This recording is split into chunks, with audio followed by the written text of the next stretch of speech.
Les travaux de l'atelier de formation des blogueurs sur les bonnes pratiques des migrants de retour au pays ont débuté ce vendredi à Séléngué, organisé par le ministre de la Communication chargé des relations avec les institutions en collaboration avec l'UNESCO. La rencontre vise à renforcer les capacités des participants sur la production et la diffusion de success stories en lien avec la migration, notamment le cas des migrants de retour. Sorana Kamisoko. Partir, c'est bien, mais légalement, c'est encore mieux.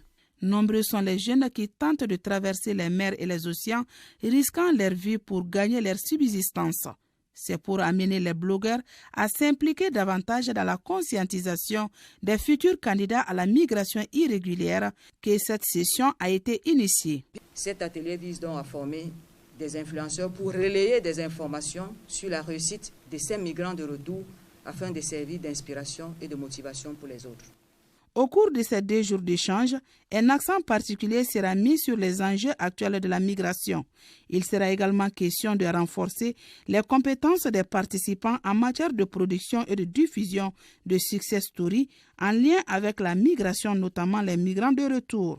Mon département soutient toute initiative qui vise à renforcer les capacités des hommes et des femmes des médias en vue d'améliorer leurs connaissances, leur savoir, surtout sur les questions migratoires, pour la facilitation de l'accès à une information de qualité sur les réussites des migrants, dont beaucoup de retours dans leur pays sont à la tête de projets structurants qui font bouger bien les choses en Afrique, surtout dans notre pays. Je voulais ici lancer un appel à chacun de vous d'œuvrer pour le retour de la paix et de la stabilité dans notre pays à travers vos productions et vos diffusions sur les réseaux sociaux. L'atelier s'inscrit dans le cadre de l'exécution du projet « Autonomiser les jeunes en Afrique par les médias et la communication », un projet financé par l'UNESCO et ses partenaires. Justement, en marge de cet atelier de Séléngué, le ministre de la Communication a rendu une visite de courtoisie aux notabilités de Kangaré qui l'ont notamment interpellé sur la dégradation de la chaussée de passage sur le pont du barrage hydroélectrique de Séléngué qui produit près de 30% de l'électricité produite par EDM. Le maire de la commune rurale de Baya, Magat Ndiaye, s'exprime au micro de Kassim Diallo. Nous sommes actuellement à une phase où l'état de la digue est dégradé. Donc, où la circulation est très difficile.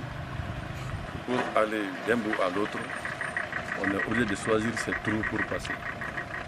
Je pense qu'un tel édifice qui rapporte beaucoup dans la commune et dans le pays doit être entretenu au fur et à mesure que la dégradation s'avance.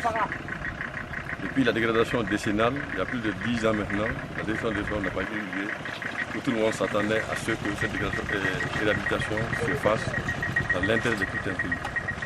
Aujourd'hui, qu'est-ce qu'on voit sur le pont? On voit que l'état de dégradation a une dégradation telle avancée que si l'État ne ferait pas, donc ça risque de poser des problèmes, même sur l'infrastructure.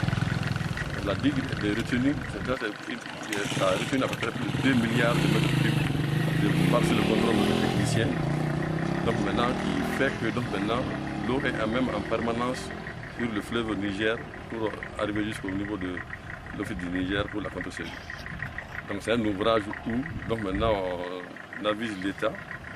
Donc maintenant, vu la dégradation, donc si des mesures idoines ne sont pas prises, ça risque de poser des problèmes au niveau de ce barrage.